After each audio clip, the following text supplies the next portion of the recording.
Let's see if I've picked the right screen. I have. Good evening, I'm Vet. Let's malfunction right at the beginning, get it out of the way. Hi, I'm Ven. Welcome to my book corner. And today, I think because the world is a bit horrible at the moment, as I'm sure many of us will agree, we need something a little bit wholesome, a little bit more light-hearted. And so today we are going to be doing a playthrough of Dungeons, Dragons and Buckaroos by Chuck Tingles. Now, if you are not aware of the enigma that is Dr. Chuck Tingles, Chuck Tingles is an author who came to prominence with their Tingleverse books, which is a selection of anthropomorphic, wholesome, erotica short stories. That's a mouthful. I'm surprised I just got out in one piece. And more recently, are becoming quite well known in the horror sphere for their books like Camp Damascus, Bury Your Gaze, Lucky Day, and unfortunately, I thought I would have this in time for July, for when we do Don't Die July. You'll hear more about that in the near future. A book called, I think it's Fabulous Bodies, which is out July, August, depending on where you are. So, I thought, as Chuck's moniker is love is real and you are valid, I think we should share some of that love. So we have one of his Choose Your Own Adventure books. I think this is the 4th or the 5th one in the series, but this one does work as a standalone because it is not set in Billings like the rest of them. But before we kick in, how is everyone doing? And by everyone, I mean Noah, because I suspect you may be the only one here, because doing this at tea time on a Monday, probably not the best of timings, but there we go. I'll give people a couple of minutes to wander through. But how's life? How's things?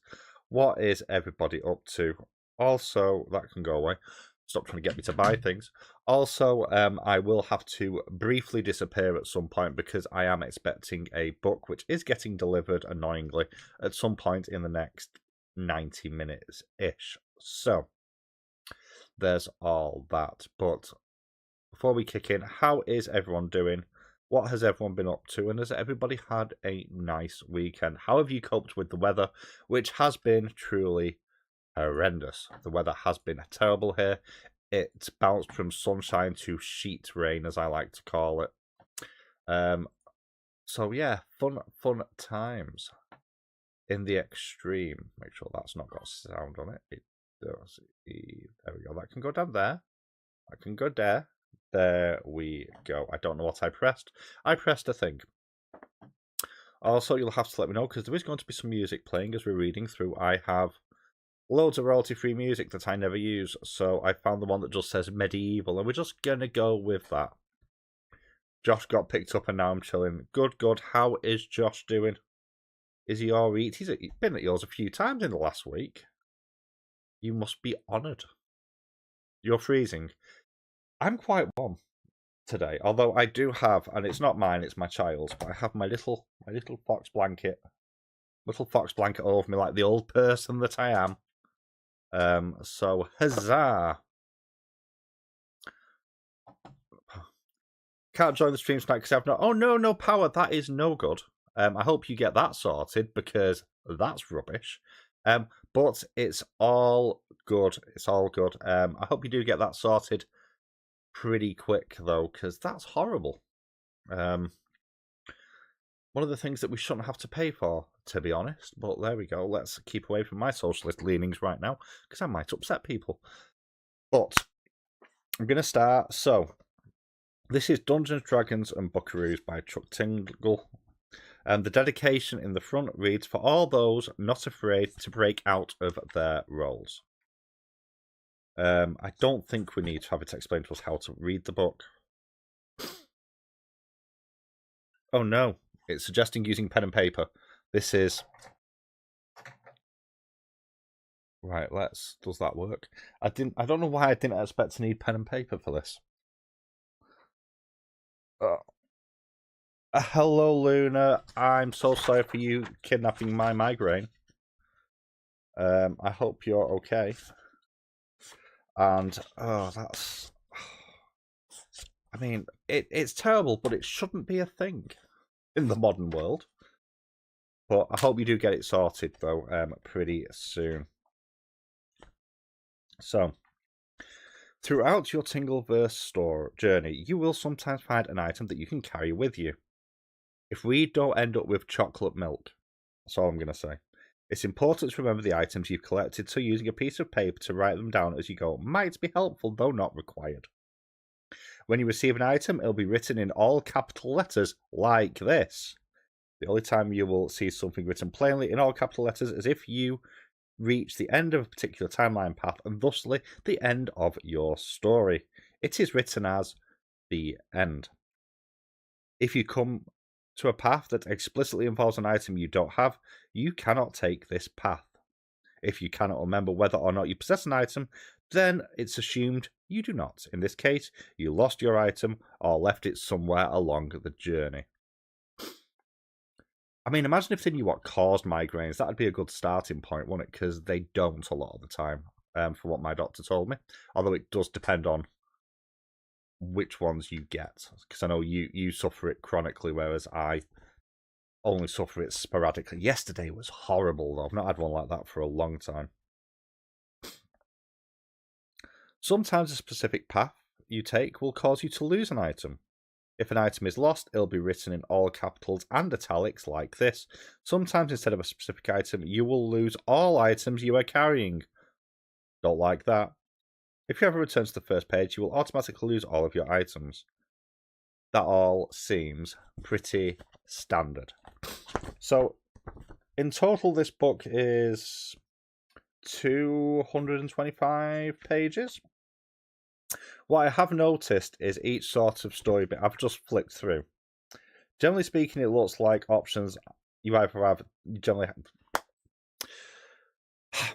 generally speaking, from glancing through, it looks like most pages where you have a choice only have two choices. And also, I've seen a lot of the end pages as well as I've skipped through, which is slightly worrying.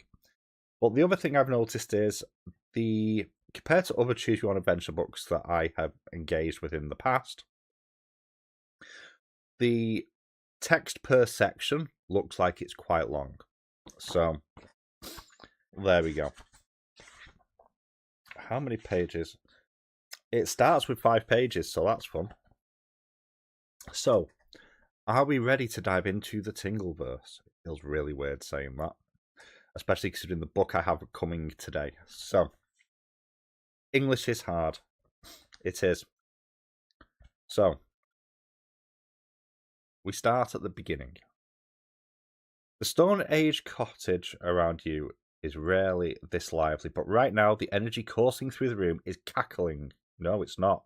It's crackling with excitement and adventure. You can feel your heart pounding out of your chest as you stare across the table at your friend, wondering what will happen next as he weaves his story of fantasy and adventure. He's just described the most ruthless verbal attack from your boss, a suited man who hurls insults from behind his large desk and threatens to dock your pay if you're not careful. It's a frightening thing to imagine, a dystopian future several hundred years from now, where horses have been replaced by mechanical steeds and arcane powers are available to everyone. Resting in the palm of your hand, in this imaginary world you and your friends have created, there's no such thing as dragons or misplacer beasts. Just the monotonous grind of working life, away in a tiny office cubicle. Another thing that Chuck Tingles does in all their books is meta-commentary on society. Should probably warn people about that one. You know it's ridiculous and it could never really happen. Someone would surely overthrow any king who took things that far, and there won't be enough swords in the land to save them. If only. For now, though, you and your friends are happy to let this terrifying world run wild in your imaginations. The game is simple enough. Oh god, here we go. Here comes the names. Your friend Galaran describes the scene and you tell him what you do to interact with this fantastical description. To see if you accomplish these tasks, you roll multi-sided dice and calculate the outcome. Your friends call it role-playing. While you haven't left this round wooden table for hours, it feels as though you've enjoyed all kinds of incredible encounters with strange and unusual adversaries. In the game world, you've slept in and missed the call of your mechanical rooster, known as an alarm clock, but successfully snuck into work with some particularly lucky dice rolls. Unfortunately, your boss caught you sneaking this month's financial reports into his office, and now you've got to explain yourself. Galaran gazes up at you from behind a thin wooden panel that divides the table between your friends and him. Your boss is very upset, he begins, his eyes widening with enthusiasm. The man's nostrils flare as he asks what the hell you're doing in his office. I tell him there was a last-minute change to the reports. They're not actually late, you offer, thinking fast. Galaran nods. All right. Roll a fabrication check. I didn't put the music on. Hang on. There we go. You'll have to let me know if the music volume is okay or if it needs to go up or down. Noah, you're very good at doing this for me. The rest of your friends watch with nervous apprehension. Recognizing the failure here could mean disaster for the entire party. You turn it off so I can't hear it. You rattle the dice around in your hands just a little while longer, then toss it across the table with a loud clatter. Everyone holds their breath, leaning forward to witness the results. A smile crosses your face as you see the numbers you've thrown. The highest score possible on this particular dice. 20, you read aloud. Everyone cheers excitedly before you have a chance to relax. There's a loud knock on your wooden cottage door. The real door. You all freeze, turning cautiously towards the sound. Who is it? You call out. The King's Guard, comes a booming voice from the other side. Your friends gasp as the cold chill courses through your veins. The King's Guard are the most skilled and fearsome warriors in all the Kingdom of Billings, trained from their youth to become ruthless killing machines, who will stop at nothing in defense of King Rollo. Hello, Elaine. How are you? How was your interaction with real-life humans? Also, how is the volume with the music and my lucid tones? Is it okay? Because Noah has not answered because he's got distracted. Where was I? There. Slowly, you stand and approach the door, carefully unlocking it and pulling it open. Two handsome velociraptors in heavy plate armor loom before you and imposing. They each carry hefty broadswords that hang from their belts. What's this about, you question? You have been summoned by King Rollo, the muscular dinosaur informs you. He requests your presence. Right now? You ask, your voice quaking in fear.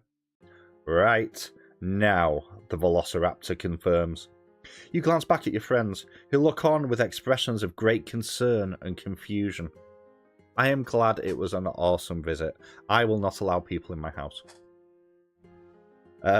Which says a lot about me, I suspect. I guess you'll have to finish the game without me, you offer. Without another word, you head out of your cottage and begin to follow the guards as they lead you up the cobblestones street towards a towering castle. The Kingdom of Billings is a grand, sprawling landscape of thatched roofs and stone structures, overflowing with characters from all walks of life. A sentient lute sings and dances on a nearby counter, delighting onlookers with a show of juggling blades. Farther down, a Parasaurolophus merchant hawks various treasure from faraway lands, including a massive dragon's claw. Usually you appreciate your walks through the city, but today your mind is elsewhere. You're scanning the recesses of your memory, struggling to remember anything you did to warrant such an unexpected request from the king. Pardon me. Hey, forgot we don't have groundhogs. We have Noahs and hedgehogs. Your mind continues to come up blank. I'm not in trouble, am I? You finally question. I don't know, the guard replies. Are you? You shake your head. This whole thing is very secretive, the other guard chimes in. We're not even sure why we're picking you up, just that it's important. The way I see it, that could mean one of two things.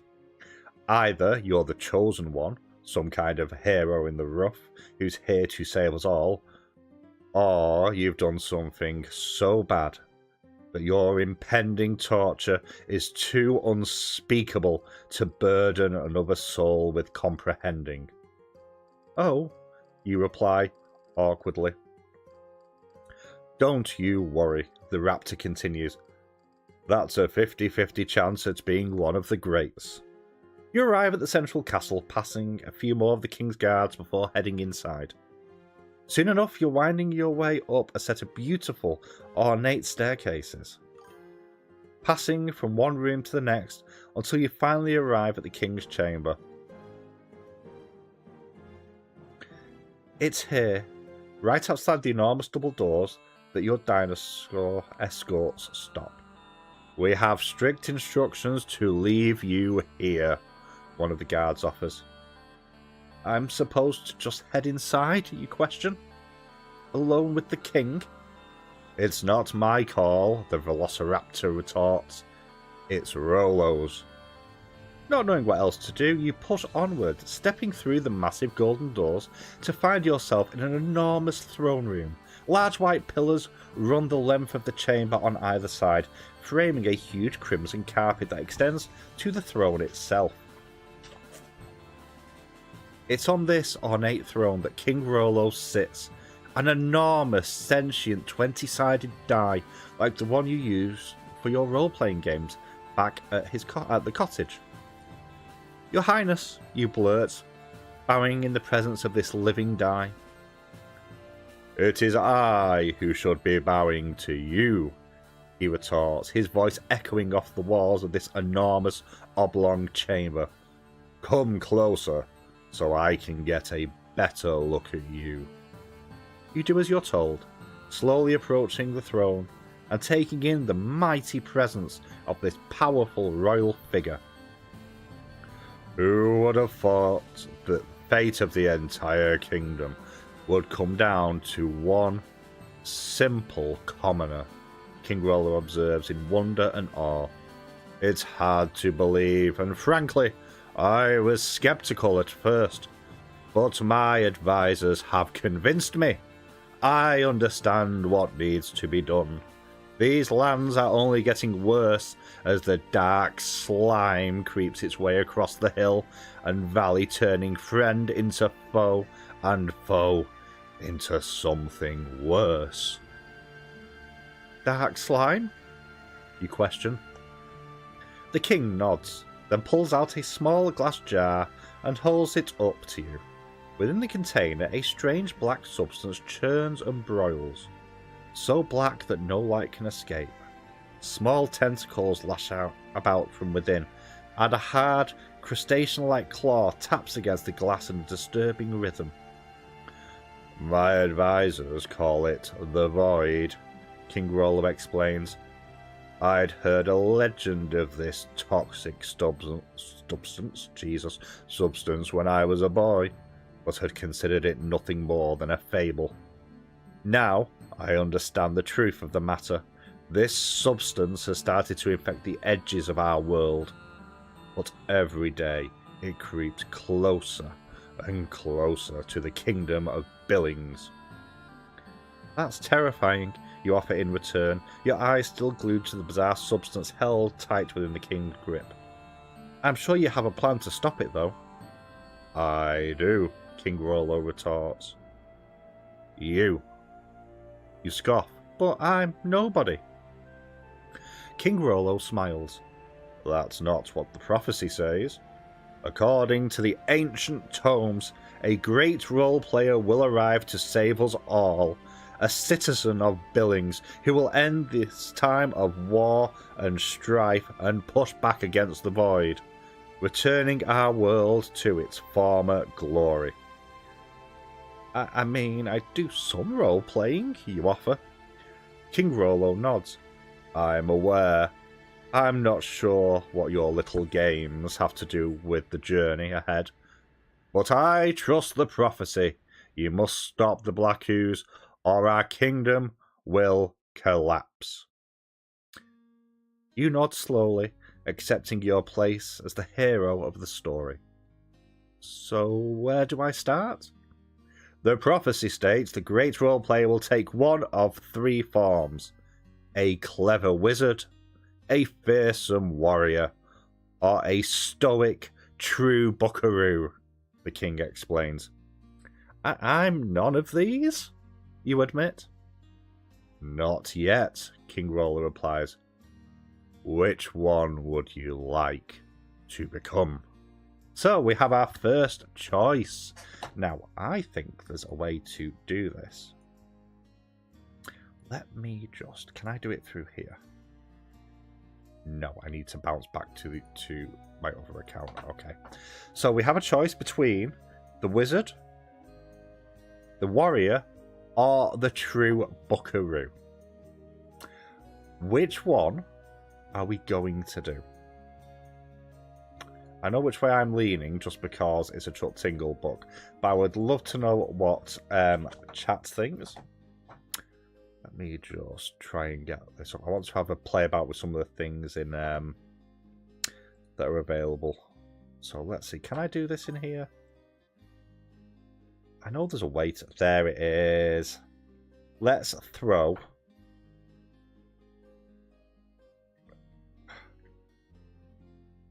Option. So let's chuck a poll up to never do these. A wizard, a warrior, spelt wrong apparently, a true buckaroo. There we go. We have a poll. I don't know how long these things last. So we have one for wizard. I assume that is Elaine selecting the wizard. Also, I have mentioned earlier, I will have to disappear very briefly because I have a book coming, which is going to be fun. Let's see where it is actually. Nobody else? Fair enough. Wizard it is then. I think I just clicked. Oh, we had a. I stopped it just as somebody else, but right, I need a coin. I need a coin. Part of me feels... Oh no, we have dice. There we go. We'll do it that way.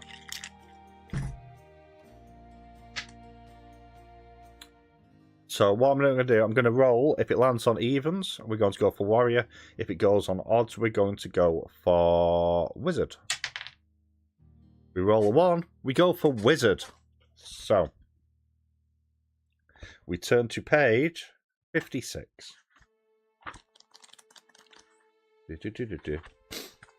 Oh god, is this... Okay, this isn't as long.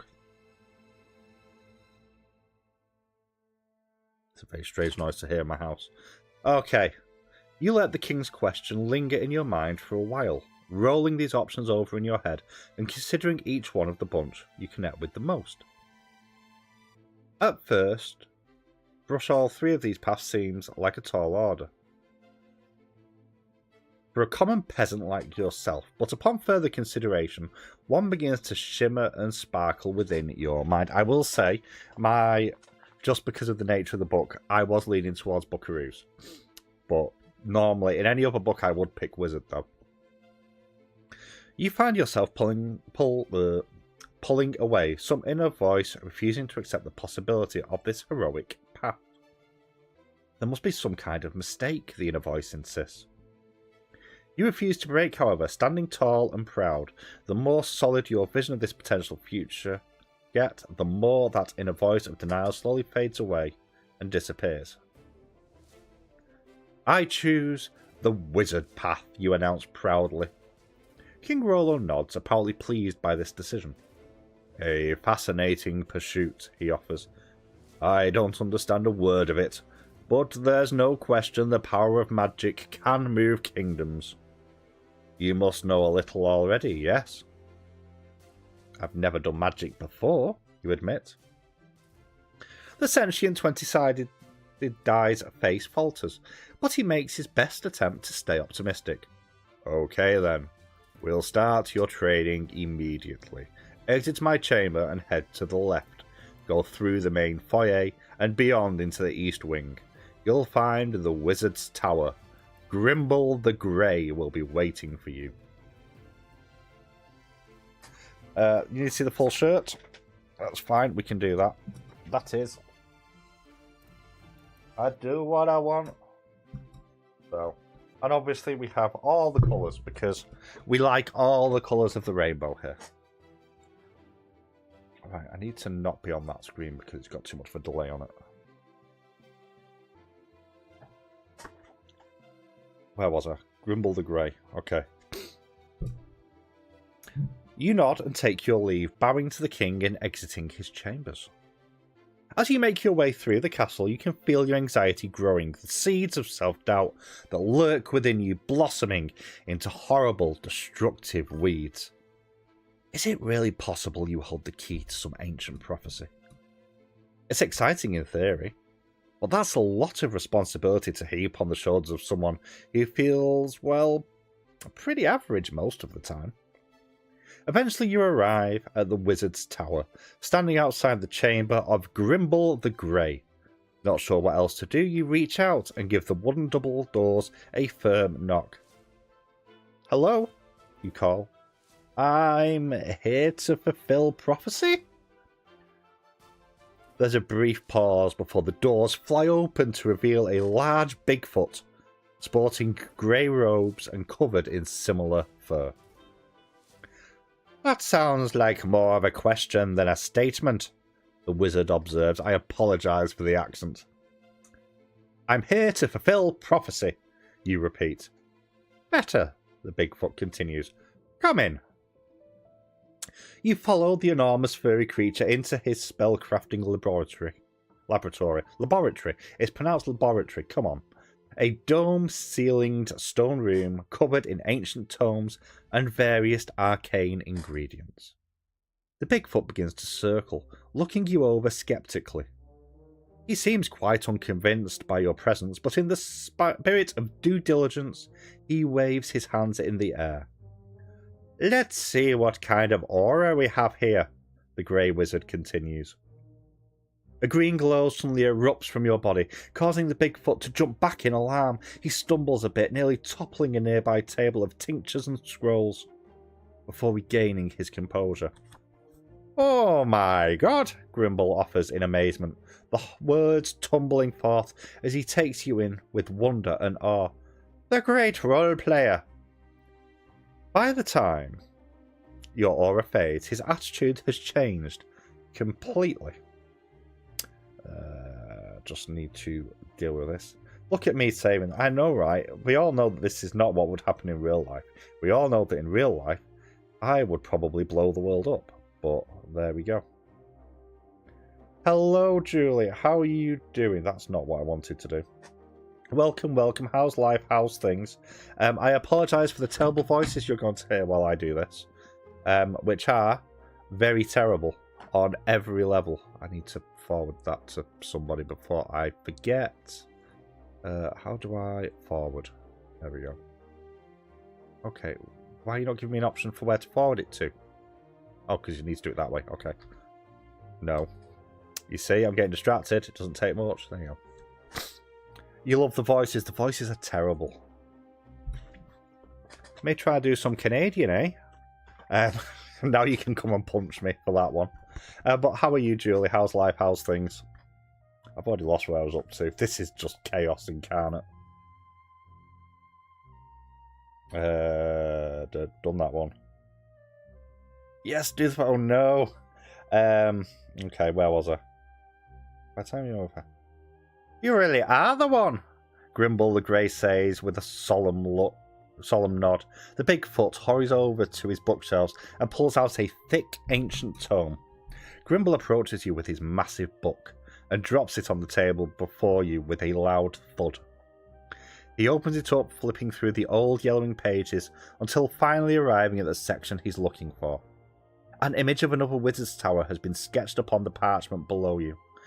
This building, a dark and twisted reflection of the spire you currently stand in, there's something about its architecture that's undeniably wicked.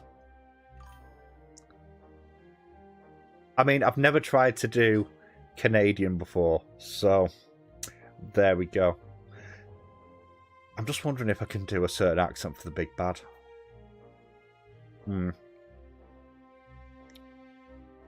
An evil sorcerer at the edge of our world has discovered a new source of arcane power, Grimble explains. His name is Count Straub. No longer content with the necromantic energy of life and death, he has harnessed the eternal cosmic emptiness of the void itself. The Black Ooze, you reply with a nod. Yes, Grimble confirms. This substance is bad enough on its own, but when combined with the creatures of our land, it has created all kinds of monstrous abominations. The fearsome beasts of our world are becoming more and more powerful, and soon enough the forces of good will no longer be able to push them back. Oh, this is going to be a long night. How can we stop him? How can you stop him? Grimble corrects. You are the one this prophecy speaks of, so the power is yours. It's up to you to travel to the Dark Wizard's Tower and slay him dead. Oh, you stammer, feeling awkward about the task at hand. Like, kill him? Grimble senses your hesitation. I mean, if that's a problem for you, ethically speaking, you could just turn him into a frog. You consider your mission a moment, not entirely convinced this is the right path. It sounds quite thrilling for sure, but dispatching an evil wizard is a lot to ask.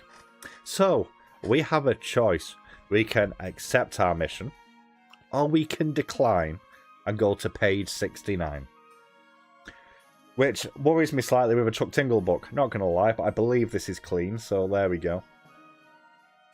I'm going to work on the assumption we're going to accept the mission and not decline it, because, you know, it may be a very, very short book if we just say no.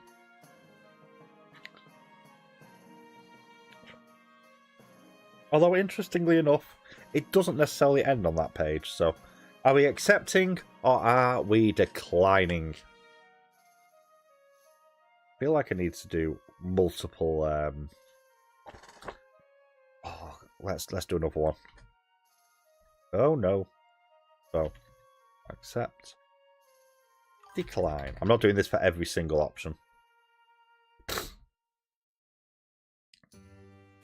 So, we have accept or decline. What are we? Which way are we going? So, accept takes us to page 189, which is all the way near the back. And again, decline 69. My inner child is howling right now. Accept. We have one for accept. Any more for any more? I feel like accept is the correct answer for a quest, but that's just me.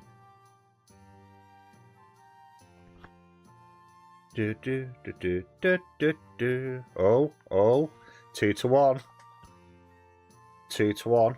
I'm going to be closing the vote in 5, 4, 3, 2, 1.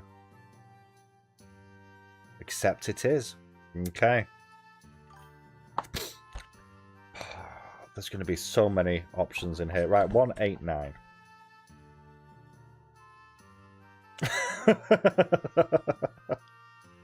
Too late now.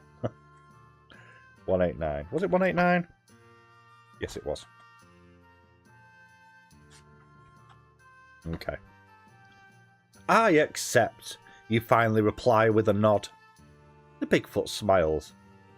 Very good. Your training begins now. The next month is spent in hardcore arcane preparation. Grimble the Grey taking you through a wizardly masterclass unlike anything you've ever experienced. All the while, your Bigfoot teacher is blown away by just how quickly the magical energy flows through you. There are several lessons that ordinarily take years to understand. Yet, within a week or so, you're taking control any harnessing this energy. What? Okay. You do occasionally get typos in Tingle books as well. So, because these ones, I believe, were self-published. So, there's the odd moment where you have things like that. Of course, you're still nowhere near. What enormous things are you going to find? I mean, if this was a normal Tingler, I know because I've read them. So, there we go. Of course, you're still nowhere near the level of Grimble himself, but that's not the point. Your real lessons will begin when you set out for Straub's, not Straub's, dark tower at the edge of the world. Eventually the day arrives when Grimble raises his hand and tells you to stop. You're deep in your studies, poring over some ancient tome of magical lore, when the Bigfoot halts you abruptly. It's time, Grimble says. The power of the void grows stronger every day. If you don't set out on your quest soon, then Count Straub will be too powerful. Staub, not Straub. He's not a strawberry, probably. Maybe he is, you never know with these books. You stand up from your desk and approach the Bigfoot wizard. He's holding an assortment of magical tools, and he hands them over for you to you in a state of deep reverence. First item you receive is a blue staff. Right, I've got paper and then not got a pen, because, you know, that's sensible. So we have a blue staff. The weapon is used as a No. Stop it. I've just lost my page now. The weapon is used as a conduit. I got to that bit. Oh no. I've lost the page. 189? No. Well, this is... Oh no, it's there. There we go. I found it. I found it. I lost the page and I found it again. The weapon is used as a conduit for your arcane power, capable of focusing your magical energy while attacking or defending in combat. It is a piece of beautifully carved wood with arcs of turquoise lightning. With arcs of turquoise lightning that course through it as you channel your abilities. Next, you receive 2 scrolls. These parchment contains detailed magical instructions, which can be read aloud to produce incredible effects. Unfortunately, after a scroll is read, the energy is spent and it will turn to dust, so these items must be reserved for special occasions. The first is a scroll of web. This item allows you to catch a large group in a web of magical energy, slowing them down or potentially stopping them easily.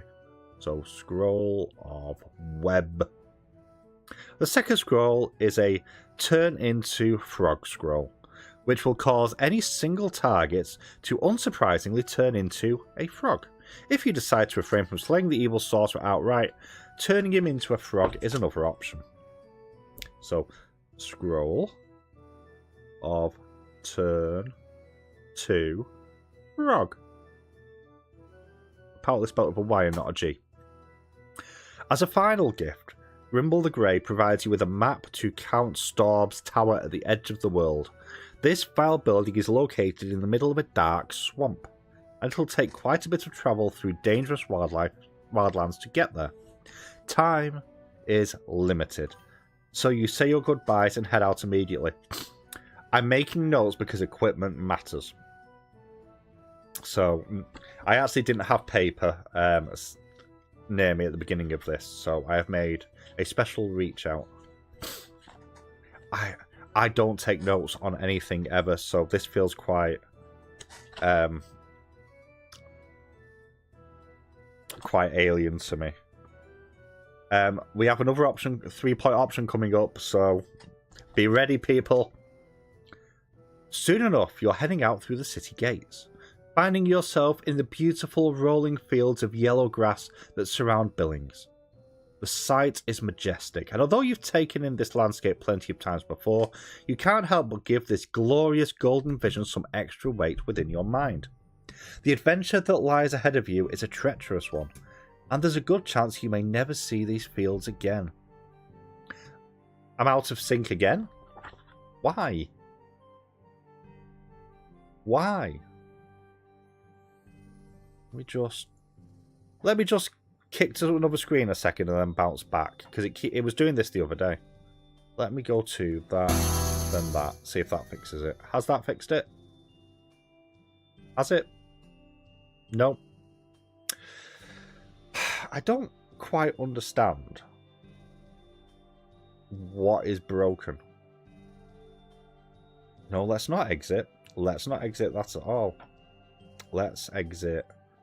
Right, let me just close everything else, because there is no good reason. You know what? We're going to display the music as well. Sod it. See if that fixes it. Give me a second. I'm going to go to the Be Right Back screen. Leave it for 10 seconds. So, see if that fixes it. Because it did this on stream the other day, and normally it behaves. And it's not doing. I don't like it.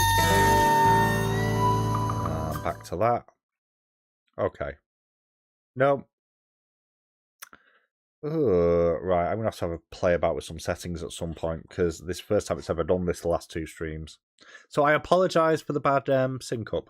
I don't know what it is. It's something with the editing software. Not editing software, streaming software. According to Grimble the Grey's map, the Dark Tower is due west, which means you'll enjoy the comfort of this dirt road below your feet for quite some time. Unfortunately, the longer you travel along the path, the less maintained it becomes. You gradually stop seeing other friendly travellers as civilization drifts away and thick woods spring up around you. As the trees loom higher and higher. Hi, Fire. Hope you're okay. There it is. As the trees loom higher and higher, the sun creeps its way across the sky. Yeah, I mean, to be fair, whenever I'm on screen, my brain goes no anyway. So, there we go. Stop it. You walk for hours, watching as your path becomes a rugged rock-covered trail. You're all alone out here, and while that realization is a little frightening, it's also better than finding yourself in the presence of somebody unsavory. For now, all alone is fine. As the sun begins its descent, however, something changes in the air. You get the distinct impression you're being watched from the bushes ahead. Someone or something tracking your movements and anticipating your arrival. It feels like someone is watching you. We have 3 options, people. Run forward and get through it quick. Turn back and return quietly through the bushes. Or ignore the rustling. So, run forward, turn back, ignore. Which are we doing? 1, 2, or 3? Let's quickly see where my parcel is.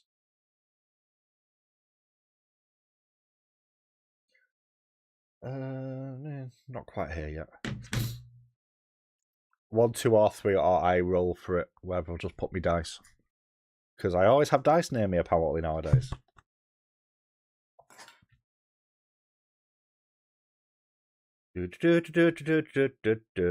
Forward, back, or run forward. To be fair, running forward is probably the way I would do things. Because I tend to be mildly impulsive. Right, we'll do run forward. 208. Run!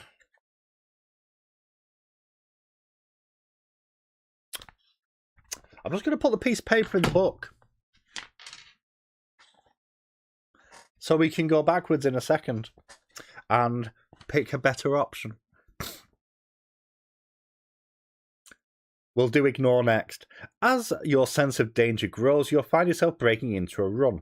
After all, sometimes the only way out is through. You begin to sprint down the trail, glancing over your shoulder as the bushes continue to quake and move. Suddenly, a sharp, screeching cry erupts through the air, the unmistakable call of a goblin hunting party. Goblins are short, sentient corn on the cobs. A ruthless species of living object who patrol these areas as small war bands. They are carnivores and enjoy the taste of human flesh on occasion. Most of these roadside assaults are strictly for profit, small-time bandit raids where they steal your items and take off into the forest. Unfortunately, running away from the goblins has triggered their innate passion for the hunt. If they see something trying to flee, they'll chase it, and at this crossroads, you're more likely to end up a meal than the victim of a theft. A thrown spear suddenly hits the dirt next to you, narrowly missing your heels by a few feet. Your eyes go wide in alarm as you struggle to run even faster, but before you get the chance, a second spear impales you through the back.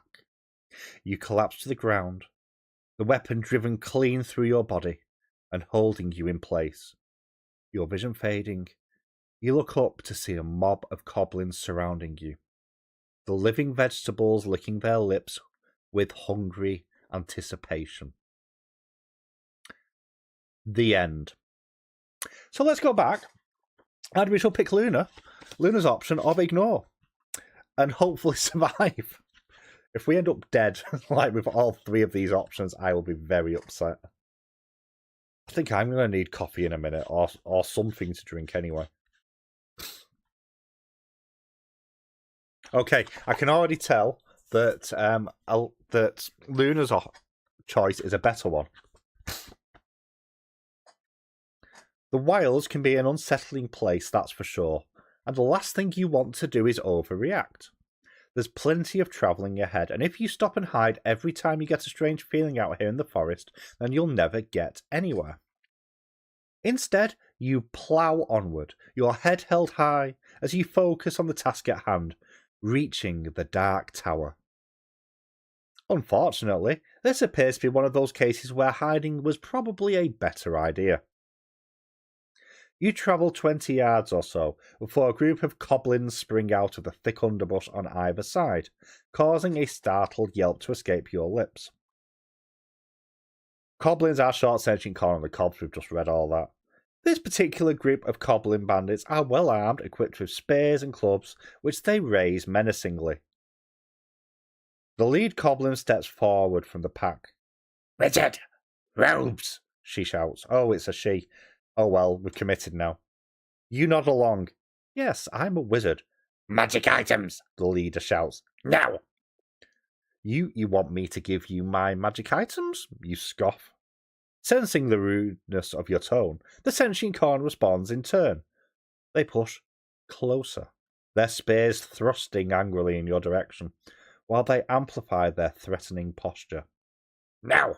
the lead goblin screams again. So, 4 options. Lie and say we have no items.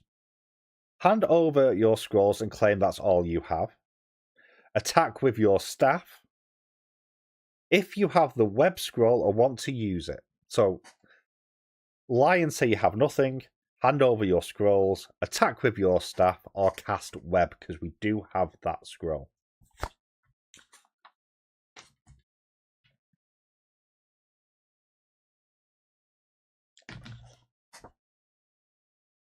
And it's harder for me to I don't have a D8 near me. Or a D4 for that matter. A D4 would be perfect for 4 options. But they're down... Oh, wait. No, are they downstairs? They are downstairs. They're on my D&D table downstairs. My D&D shelves, I should say, which Noah hasn't seen yet, because he hasn't been. Because we cancelled D&D last time. Use the scroll, make some magic. Magic it is. Page 50.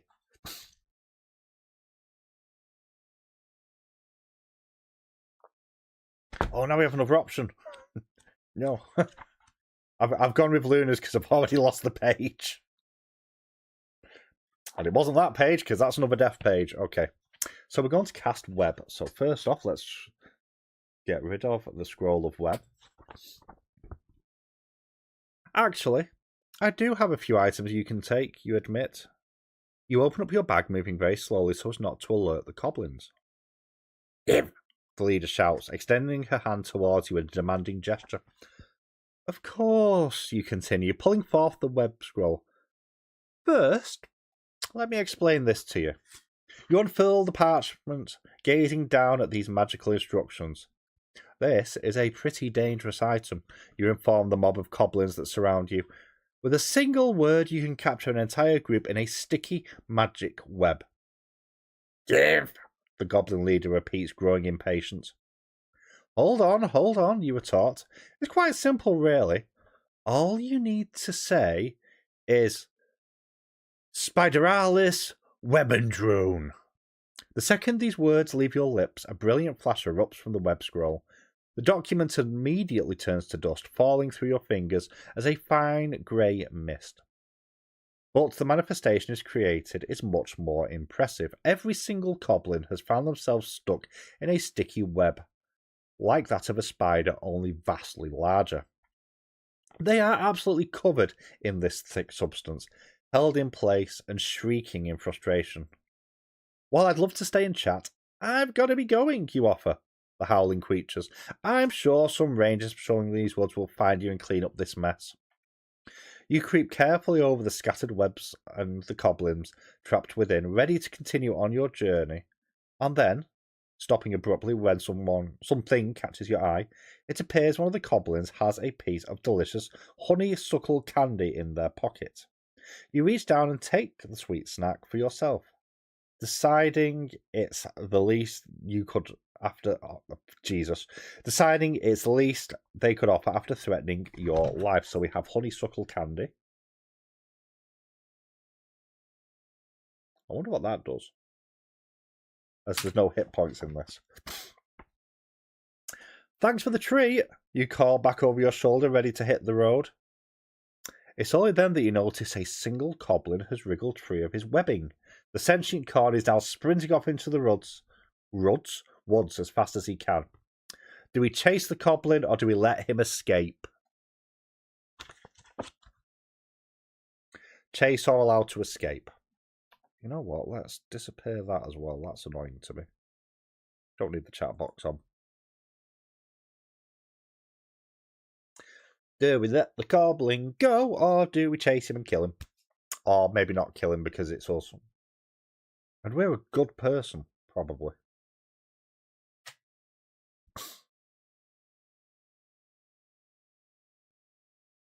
Refresh. Nope. It's during the next 20 minutes, that's fine. Chase or leave. Chase or leave. Right. 1 to 3 for chase. 4 to 6 for leave. Another one. That is 2 ones in a row that I've rolled. Chase. Anyone else for chase?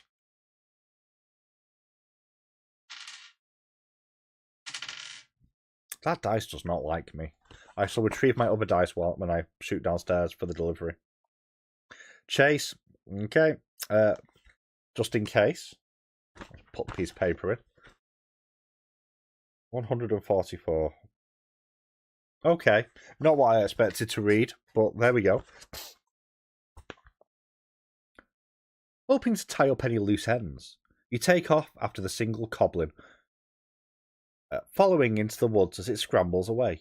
You duck and dodge through the undergrowth, weaving in and out of the trees as you struggle to keep this living corn on the cob in your line of sight. You're sprinting as fast as you can, desperately trying to maintain your focus, but finding it more and more difficult with every passing second. As soon as it feels like you're gaining on your target, the goblin will zip off in another direction and disappear into the thick forest. Suddenly, however, keeping up with this scampering creature is the least of your worries. You take a single misplaced step and suddenly feel a sharp tug on your leg. The branches above you spring upwards as a tightrope. I can read, people. I can read. You take a single misplaced step and suddenly feel a sharp tug on your leg. The branch above you springs upward as a rope tightens hard around your ankle, lifting you into the air in a shower of leaves. You've been caught dangling upside down with your head some 4 feet above the ground. You try your best to curl up and untie the knot around your ankle, but it's no use. You are stuck. As a quiet falls upon the forest, a soft rustling fills your ears. You gaze out into the undergrowth to see the goblin you've been chasing emerge from the woods. The creature is furious, anger and hate boiling over from its eyes. He didn't enjoy getting chased down like that, not to mention what you did to his friends. The creature lifts his spear, ready to impale you, but before he gets the chance, an object comes barreling out of the woods. It's moving so fast you can barely see it, but your ears fill with a loud buzzing sound, and you catch sight of a stark yellow and black pattern. The goblin cries out, howling in pain while clutching his back as he falls to the ground in excruciating pain. I know, shocking, right? The corn on the cob shrieks sound absolutely horrific, gradually transforming into a strange gurgle, and then eventually plummeting into silence as the vegetable collapses face down in the dirt. However, in the air before you is a bumblebee holder. A bumblebee holder, oh, love that. A mythical creature you've heard about many times but never actually seen with your own eyes. The monster is similar to a large, perfectly round bumblebee, about 3 feet across, and hovering in the air thanks to a comically small set of wings attached to her back. The body of the bee is covered in yellow and black stripes, and there's a large stinger on her tail end. It appears this stinger is what killed the goblin. The most notable feature of the bumblebee holder, however, is the fact that her body is almost entirely made up of a single enormous eye. The giant ball gazes at you with a genuine curiosity. What are you doing up here? The bumblebee holder questions. I got caught in a trap, you retort. Mind helping me down? The creature gazes at the rope that connects your ankle to the tree branch above. You watch as a magical energy begins to course through her body, coalescing within her pupil, and blasting out as a ray of arcane light. The brilliant yellow laser erupts forth and severs the rope instantly, causing you to fall to the ground with a large thud. You stand up and brush yourself off. What's your name? Amanda, the bumblebee holder replies. Are you a wizard? You nod. The robes gave you away, she continues. I can do some magic myself. All bumblebee holders can. It could hang out with my pigeon vampires. I can see that. Are you on some kind of wizard mission? The monster asks excitedly. You nod. Can I come? She continues. Wizard stuff is so cool. You consider this for a moment, not sure how to answer. It appears this creature could be a powerful ally in battle, but you've only just met her, and who knows if this is someone you can actually trust. Of course, Amanda has already done plenty to prove herself. If it wasn't for her, you'd be skewered and roasting over a fire by now. I can be your familiar, the bumblebee holder suddenly blurts. That's a thing, right? Like a creature who acts as a wizard's assistant. Do we go on our own, or do we take the bumblebee holder with us? I think we take the bumblebee holder with us because, first of all, I'm struggling to say the word, and that's hilarious. But also, it's a bumblebee holder.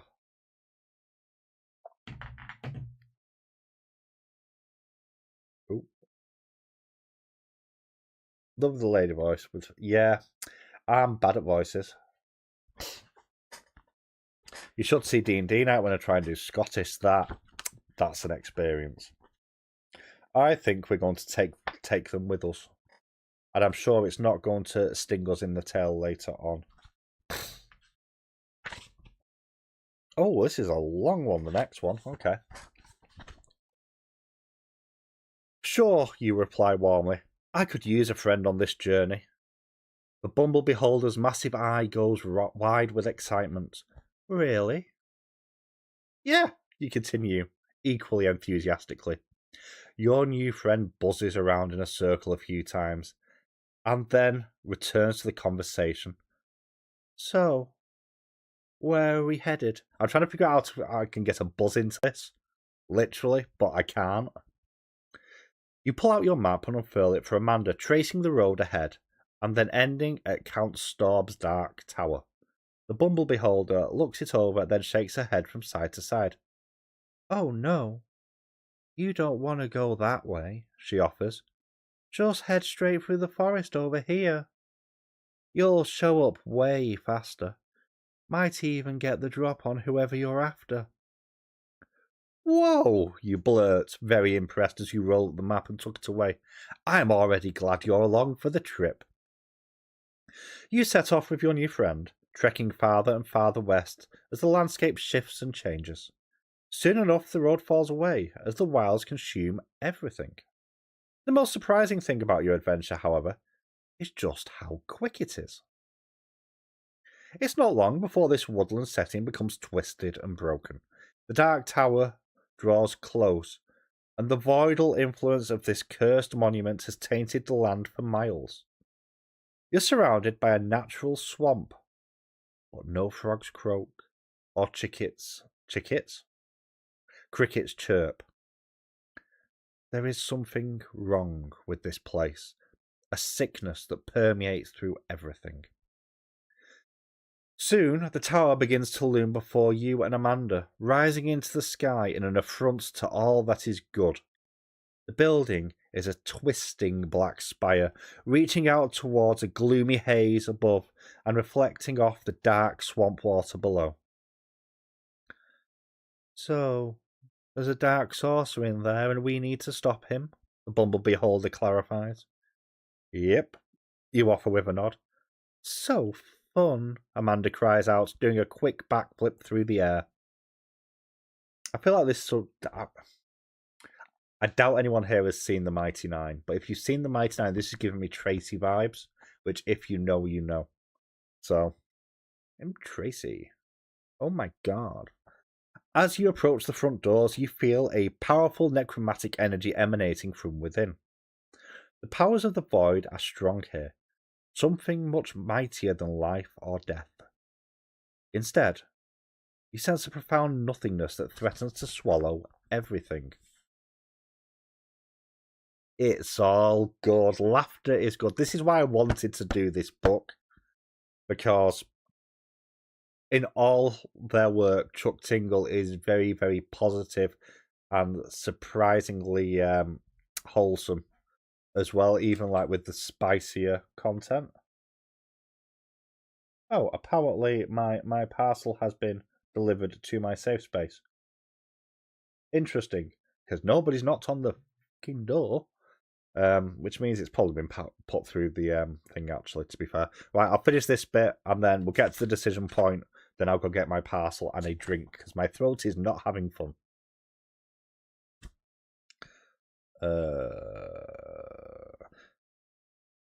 Profound enough to swallow everything. There we go. You hesitate before heading through. Focusing on the task at hand, Count Staub is in here somewhere, and it's up to you to stop him. Finally, you push through and head inside, greeted by an enormous Gothic foyer with high ceilings and a large spiral staircase meandering up from the other side of the room. This place is exceptionally spooky, with torches lining the walls and cobwebs dangling everywhere. A huge dust-covered chandelier hangs from the ceiling, its candles lit and flickering. I don't want to unbox this book on stream because I know what it is. Mighty Nine, go watch it. It's really, really good and didn't get anywhere near the level of hype it deserves. It's much better than Vox Machina. Obviously, if you've seen the actual play that Critical Role did, you will notice some of the differences, and it might land slightly differently like it did for me. But it's amazing. The way they show magic in the show is just so well done. I absolutely love it. You creep further into the building, making it halfway into the main hall before the door slams shut behind you. You jump in alarm, then laugh as you realise this unexpected sound is nothing more than the wind. Gradually, however, a different, unexpected noise begins to fill the hallway. You listen carefully, struggling to figure out what's coming down the staircase, and then gasping aloud when you see them. A handful of zombies emerge from the darkness, staggering towards you, their arms outstretched.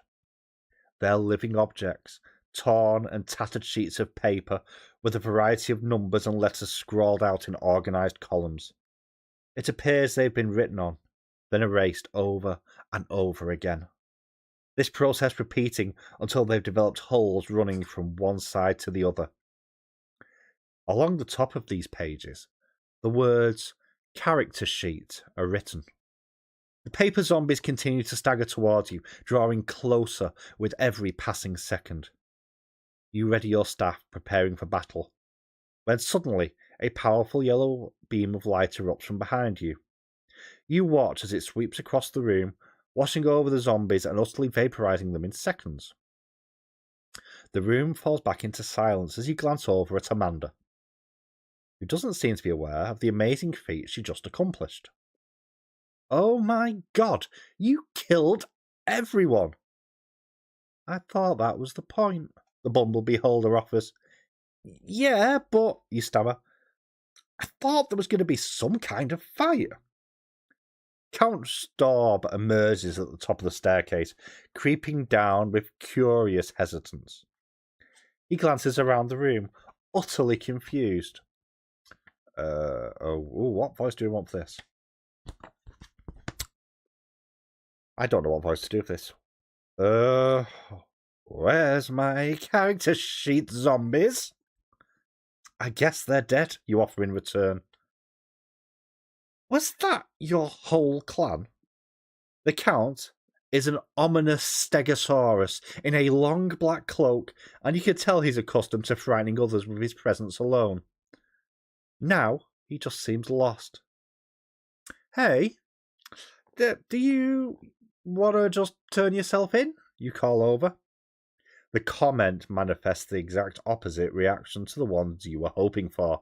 The Dark Sorcerer immediately centers himself and regains his composure, offended by the suggestion of surrender. Never! The dinosaur cries. Then prepare yourself, you roar, hoisting your staff into the air for added drama as it crackles with raw energy. For bats! Before you have a chance to finish that sentence, the bumblebee holder blasts Count Storb with another magic bolt, turning him to dust in a brilliant flash of yellow. You stand in silence for a moment. We did it! Amanda bursts, buzzing around the foyer in celebration. That was unexpected, you stammer. You're very powerful. The creature buzzes over, hovering before you and smiling wide. I am? She questions. You nod. We should take out another sorcerer, Amanda shouts. Can we? It's not really about that, you offer. Count Storb was bad news, but the darkness has been defeated now. You don't need to vaporize anyone. Oh, come on, you're no fun. I've just lost my pet. There we go. The bumblebee holder cries out, There's a town on the edge of the swamp. Let's go turn them to dust. Before you have a chance to stop her, Amanda swivels around and buzzes outside, disintegrating the front door to clear a path. Okay. My head is full, so even though I'm really enjoying it, I need to step away. It's all good. I know you're struggling a little bit today because of your migraine. I hope it passes quickly for you, Luna, and you have a better day tomorrow. We have 5 choices. Talk some sense into Amanda. Attack her. Turn her into a frog. Join her and destroy the town. Or offer her honeysuckle candies. So what I'm going to do is I'm going to very quickly just put them in a poll, if it'll let me do a 5-point poll, which we'll see. And then whilst it's doing that, I'm going to grab a drink. That button. that one. Okay, poll. Poll 1, 2. Oh, it won't. It won't let me do 5. Okay.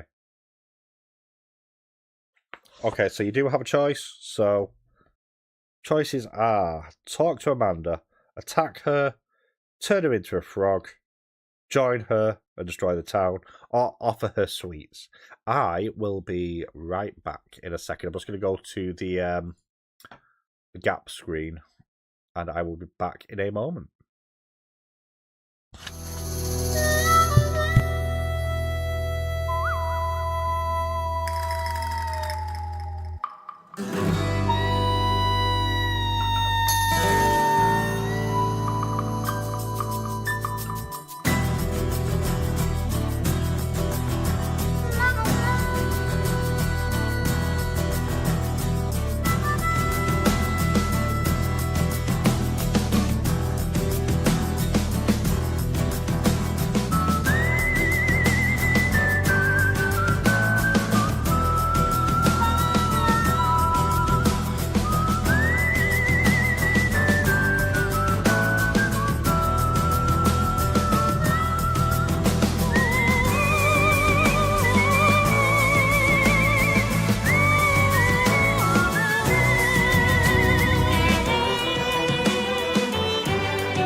Simply because it wouldn't let me do a poll with 5 points. Also, I need people to understand that Royal Mail is shocking in the UK. By safe place, they meant the dustbin outside, which is relatively normal, but it would have fitted through the letterbox. It would have fitted through the letterbox. So why not post it through the letterbox? Why not just throw it in the bloody bin? And I will consider opening it at the end of the stream. There we go. That's how you build, what's the word? Tension? Probably the wrong word. Right, which button is it? Is it that one? Is it that one? Right. Because I'm having such a good time being able to read, I'm adding alcohol to the mix, so I apologise. But, so, talk to Amanda, attack Amanda, turn her into a frog, join her and destroy the town, bribe her with sweets. Suspense, that's the word I was after. It is a bigger book than I expected it to be, as well, which is going to be fun for trying to fit it on my already overladen shelves. So, I actually do know what the book is, though. Also, I got... Where is it? I got that the other day, because I felt like I needed some more decorations. So... Sweets! I mean, that does work on you. You are white van man material, to be fair, Noah. So we have one for sweets. Any more for any more? Or are we going with Noah's always really useful suggestions, which never go wrong? You know what? Let's do sweets. Let's do sweets. We'll do sweets.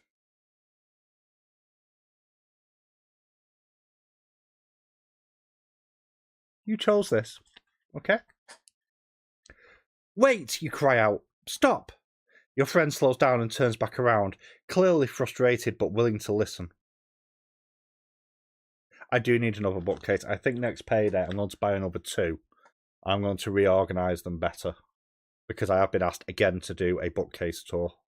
You said sweets as well. Well, you all want me to die. I understand where you're coming from, you offer. Having that much power is intoxicating, but it's worth nothing if you don't wield it with love in your heart. I do have love in my heart, the bumble beholder protests. I'd love to destroy the town. You shake your head solemnly. That's not love, you continue. I know you're riled up right now, but I think you'll agree with me that you just give it a little time. It's hard to encounter the void and not take a little of the darkness with you. Amanda shakes her head. No way. Let's go. You reach into your bag and pull out a delicious helping of honeysuckle candy. Slowly unwrapping a piece, you hand it over to your companion, and then take one for yourself. Have some honeysuckle candy with me, you offer. If you still want to destroy a town when we're done, then I'll be right there with you. Of course, you're lying through your teeth, but you'll cross that bridge when you come to it. Finally, Amanda agrees. Soon enough, the 2 of you are sitting on a large boulder in the middle of the swamp, the bag of candy resting between you as you take down piece after piece of the delicious treat. It tastes amazing. The 2 of you start telling stories, cracking jokes. Your laughter cascades across the marsh around you. Eventually, however, you run out of candy. All right, ready to go? The bumblebee holder asks. You hesitate for a moment, then cautiously follow up with a very important question. Back to Billings? Amanda looks confused. Of course. Suddenly, she remembers the events that led up to your little dessert break. A mortified expression crosses the bumblebee holder's face. I don't know what came over me, she finally offers, clearly ashamed. You pat her on the shoulder. The void can be hard to shake sometimes, you offer. It's okay. Just remember, love is the most powerful force of all. This isn't actually a death. This is actually the ending of this playthrough, I've just realised. Your friend nods and flutters up from the boulder, buzzing off into the swamp. Let's go, she calls back over her shoulder. We've got a long walk ahead. You can't shake the feeling that this is the start of a beautiful friendship. So that is actually a good ending. I thought we were going to die then when I saw the end, but no, that is one of the optional endings for this book. So, shall we see where the other options will take us? I didn't actually expect that. I didn't expect to need to open the book so soon. Let's avoid opening the book a little bit longer. Join her in destroying the town, turn her into a frog, attack her, or talk sense into her. Let's pick one of the other 4 and see where that goes. And then I'll open the book. And then we'll call it a day. I'm vaguely curious what would happen to the town. Probably death.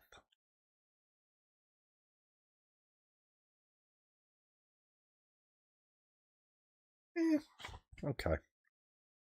I feel like each of these leads to an end point for the game. Or for the book, I should say. So, we've had a good ending. Let's have an evil ending. Why not? Maybe it's the fact that you're terrified by the power your friend so flagrantly wields. Or maybe there's a spark of darkness lurking deep inside you, and it's finally been given the fuel to ignite. Either way, your demeanour suddenly makes a monumental shift. Okay then, let's destroy the town. Amanda's eyes flash with excitement. Really? Sure, you offer. Why not? The 2 of you begin trekking through the swamp, and with every step towards your destination, you can feel something growing inside you. There's dark space deep within the pit of your stomach, a patch that's not warm nor cold, an endless abyss. By the time you recognise this as the void itself, it's already too late to alter course. You've committed to this path, and there's no turning back now. Gradually, the edge of this little hamlet comes into view as the swamp transitions into a thick green forest. You can see they've built a modest wall around the city, a handful of guards patrolling the top. The guards wave as you approach, no apparent reason to see you and your friend as any sort of threat, until suddenly Amanda tears through the four of them with a bolt of magical energy. Soon enough, the townsfolk are screaming in horror, running this way and that as you and your companions get to work vaporizing them with a cascade of magical abilities. The void has fully consumed you, easily transferring from Count Storb to its new host. You relish this destruction. The pleasure that you once found in personal fulfillment now warped into some macabre parody of itself. At one point, you actually start laughing. Suddenly, you feel a sharp pain in your chest. You glance down to see an arrow has been fired into your heart, the shaft sticking straight out of you as a small pool of blood seeps through the fabric of your clothes. You glance up to see a band of 3 heroes standing proudly. A wizard, a warrior, and a true buckaroo. Amanda! You cry out, looking for help. The bumblebee holder is quick to come to your aid, but before she has a chance to fire off another bolt of yellow energy, a sneak emerges from the shadows and stabs her in the back with a tiny poison-soaked dagger. Hey, what the hell? The bumblebee holder gasps, swaying in the air for a moment and then slamming into the ground with a large thud. The sneak hurries back and rejoins his friends, an evenly balanced 4-person adventuring party. You should have stayed a hero, the warrior leader calls out. You stagger a moment longer and collapse into the dirt next to Amanda, the 2 of you taking your place as defeated villains. So, we somehow didn't meet unicorns, so that's fun.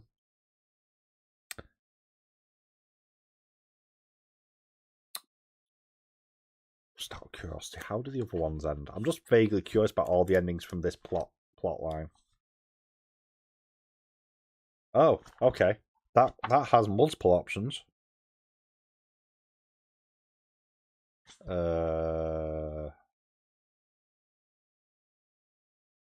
Okay, so it basically breaks down to 2 options. Fair enough. Let's you know what? We'll follow the Torture Amanda one. Wait! Stop! Your friend slows down and turns back, clearly frustrated but willing to listen to whatever's on your mind. You're very strong, you admit. One of the most powerful creatures I've ever seen. To be honest, you can't let that power rot away your soul. The void is what we're fighting here, and using your magical gifts for rampant destruction is exactly what the void wants. I am stalling, you're right. Amanda is clearly upset by your words, fuming a bit as she listens. You're just jealous, the bumblebee holder protests. You hate that I'm better at magic, so you're trying to keep me from using it. That's not it at all, you reply, shaking your head profusely. Now, I suspect if we attack her, we die. If we attack her, we die. Very quickly. So we're going to turn her into a frog.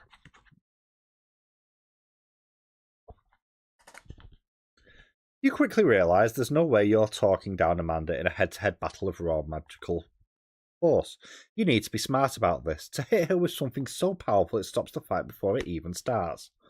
Fortunately, you have just the thing. You hurry after the bumblebee holder, pulling the scroll out of your bag as you go and reading it at full gallop, while you trudge through the swamp. You let the incantations spill off your tongue in a cascade of strange mystic syllables. Amanda, who's been flying way ahead, slows down a bit and then circles back in confusion. What's going on? She calls out. You can't stop now. Hey! The bumblebee holder cries, spotting the scroll in your hands. A surge of green cackling rings start to bloom around you, growing in size, then launching towards Amanda before she has a chance to react. The creature cries out, swooping awkwardly as her body rapidly shrinks and mutates. Seconds later, she plops into the swamp below as a tiny, frightened frog. Oh shit, you blurt, realise that this is a perfect place to lose track of her.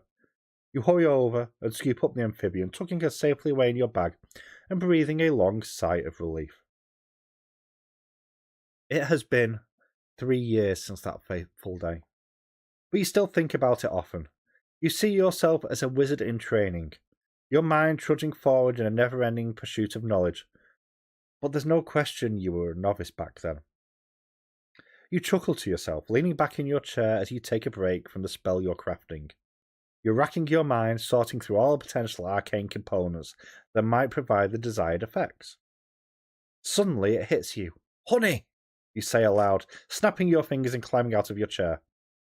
You make your way through the hut, pushing outside and taking in the fresh evening air. Your cottage is positioned on the edge of the woods, and from here you can see the ever-growing city of Billings in the distance. Years ago, constructing a home this far would be too unsafe. Voidal monsters roaming the lands with sharp teeth and hungry bellies. Fortunately, you put a stop to that. You walk around to the side of your hut where several bee boxes sit, humming with life and full of honey. You cast a quick skin protection spell, then open the lid. As you reach inside to break off a piece of honeycomb, you see a little green frog living happily with all the bees. They don't sting the amphibian. Just welcome this creature as one of their own. You smile, then close the lid, and head back inside. So there we go. Now, I know that it diverges in a few different places. I know there's multiple different endings to this as well, depending on which way you go. I know, for example, that you can reject the mission. I know you can meet some other named characters. You can meet unicorns in here, which we haven't done on this one, which I'm a bit disappointed with. I expected there to be chocolate milk smuggling, which is a thing in Chuck Tingles books. Well, I suppose I better open this book mail, Anna. Now, I know what this is. Let's not show my address on screen. So, this was part of my book buying from... Well, that was shit. This is part of my book buying from the other day. Why? You were tear open. Tear. Alright, it's not actually as big as I thought it was going to be. So, this book is... How many pages? Nearly 500 pages. Okay. It's by an author called W.H. Lockwood. And it is called Doppelbanger. Taking self-love to a whole new direction. August Blackthorn. Pitifully broke. Check. Fresh from a messy breakup. Check. The apparent object of some weirdo stalker's affection. Unfortunately, also check. But everything changes when I finally get the chance to confront the guy who's been terrorizing me, only to discover that he's actually me from a parallel universe. A smarter, more confident, sexy, quantum physicist version of me. And for some reason, he wants my help. You'd think a super genius like him would find a better way to say hi, wouldn't you? August Blackthorn, the other one. Don't get me started on the plastic this morning. I got them all off, so there's a bonus. This was supposed to be simple. Find the version of me in this reality, put our two genius brains together, and fix the problem I've created. Only, this August isn't a quantum physicist like I am. He's a bodybuilding, music-loving, karate-teaching absolute sweetheart. And I'm falling hard for him. The kind of hard that could destroy the universe. Because, unless we can find a way to undo this mess, his whole existence will be torn apart atom by atom, including him. But when he finds out who I really am and what I've done, I know he'll never want to see me again. How am I supposed to save the universe when doing it will destroy the one person I truly care about?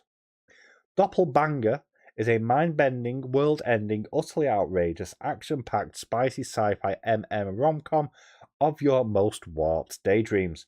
The ultimate story of self-love, weird science, and romance that defies the barriers of time and space. HEA guaranteed. So, yeah, I bought that. Oh, but that is a list of... Is that books? Content advisory. Go to website. Okay, do not... It's not in there. It has a playlist. I love a playlist. I do love a playlist. I like this playlist actually as well, to be fair. There's a lot of Bon Jovi in here. Bit of White Snake, love that. Def Leppard. Twisted Sister. Cherry Pie's in here. No great surprise there. Okay. I might actually create this playlist for when I actually get around to reading it. But anyway, I think that's it for the stream. So thank you so much for joining me. I hope you have enjoyed this. If you want me to do maybe another playthrough of this book, going through the different options at some point, or one of the other Chuck Tingle Choose Your Own Adventures, I think there's 5 of them. But I know the others kind of follow on from each other, whereas this one's more of a standalone. I will happily do so. Let me know. But thank you so much for joining me. This has been a blast. Do another one. Oh no, another one of this. Or another book. Because I would have to buy the other books. Because I only have this one. So I could buy them. I don't know when I'll buy them. I can't buy any more books this month. On the plus side, on our competition, Elaine has bought more books. So I'm nowhere near second place. So I can stand happily in the middle of the pack this year, unless something goes horribly wrong with the April Narrates indie sale. Which it will do. I'm glad you enjoyed, Julie. I will either do another one of this book, but pick different options. I will probably play as a true Buckaroo next time round. And I will pick up some of the other ones at some point. Also worth mentioning, Noah does adventure books over on his channel as well. If buy the books, okay. I will buy the books at some point, Elaine. I know what you're trying to do. Noah does adventure books as well as tabletop game books on his channel. So worth checking him out as well for slightly more conventional ones than I've touched on. But I'm glad you enjoyed. Thank you so much for watching. And hopefully I will...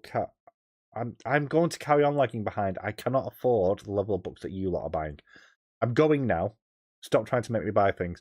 But thanks for watching. I'm glad you've enjoyed. And I will hopefully catch people very, very soon. Have a good rest of your day, everybody.